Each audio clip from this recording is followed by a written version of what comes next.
3 days ago, my own son asked me a question that froze my heart. He looked at me across the kitchen table and said quietly, "Dad, why didn't you ever tell us the truth?" The strange thing is, I thought I had spent my entire life protecting them by staying silent. I'm 79 years old now. My hands shake when I pour tea, my knees complain when I climb stairs, and most mornings I wake up before the sun simply because sleep doesn't stay long anymore. But there's something else that wakes me up. A memory. A small decision I made 40 years ago. A decision that seemed harmless at the time. Just a few words shared with someone I trusted. And those words quietly shaped the rest of my life. Back in 1983, I was not an old man with gray hair and quiet regrets.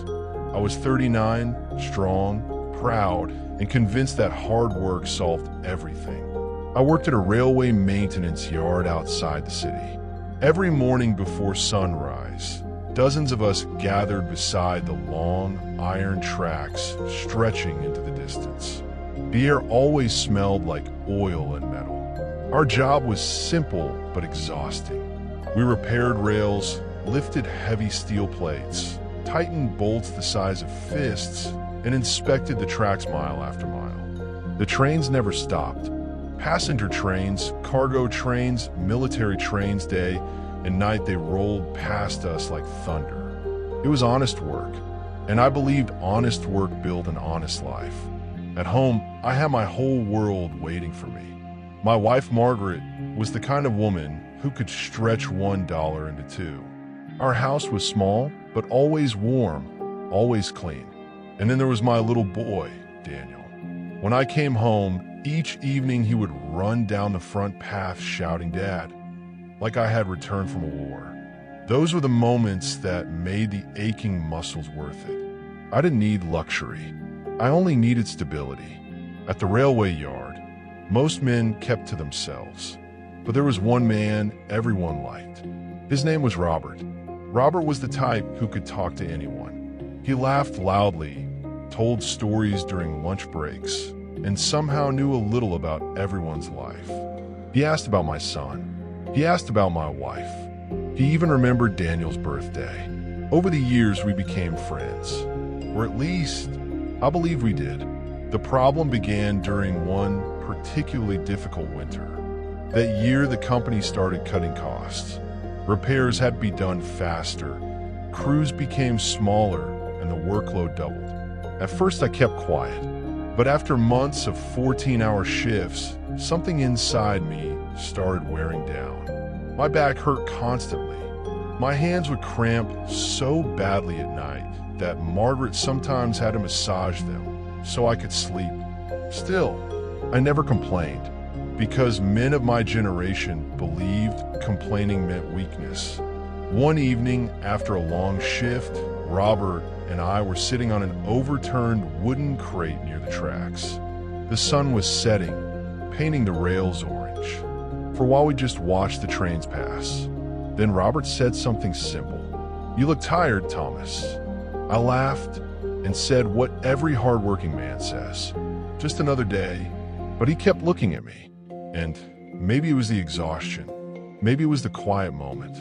Or maybe it was the dangerous comfort of being listened to. Because for the first time in years, I spoke honestly. I told him that the workload had become too heavy. I told him my body wasn't recovering the way it used to. And I said something I had never said out loud before. I'm thinking about asking the supervisor if I can move to inspection duty for a while, just until my back heals. That was it. No anger, no revellion, no complaints about the company. Just a tired man asking for a little breathing room. Robert nodded slowly. He patted my shoulder and said, "Of course, anyone would understand that." For the first time in months, I felt lighter. I thought I had shared a small burden with a friend. But some people don't value trust. They value attention. The next morning during coffee break, Robert mentioned our conversation to another worker. Not maliciously, just casually. But when people repeat stories, they rarely repeat them exactly. By the second retelling, my request for temporary inspection duty had become frustration with the job. By the fourth retelling, I was apparently unhappy with the company. By lunchtime, someone said I was planning to leave. By the end of the day, the rumor had grown into something much worse. According to the story traveling through the yard, I was planning to convince other workers to quit. Rumors move faster than trains. Within 2 days, the supervisor heard about it. Within 3 days, the manager heard about it. And by the end of the week, the company director heard about it. No one asked me, because rumors are convenient. Truth takes effort. One Monday morning, I was called into the office. 3 men sat behind a desk. The supervisor, the manager, and a man I had never seen before. They didn't offer me a chair. The manager spoke first. "We've heard that you're dissatisfied with the company and encouraging other workers to leave." For a moment, I thought it was a joke. I laughed nervously and said, "No, sir, that's not true." But their faces didn't change. They had already decided. In their minds, I wasn't a tired worker anymore. I was a risk, and companies remove risks quickly. That same morning, after 16 years of loyal work, I was dismissed. No warning, no investigation, just a final paycheck and a handshake that felt colder than winter steel. Losing the job was only the beginning. Word spread, and rumors rarely shrink. They grow. Soon other railway companies believed I was a troublemaker. Applications were rejected. Interviews ended quickly. And the savings Margaret and I had built slowly began disappearing.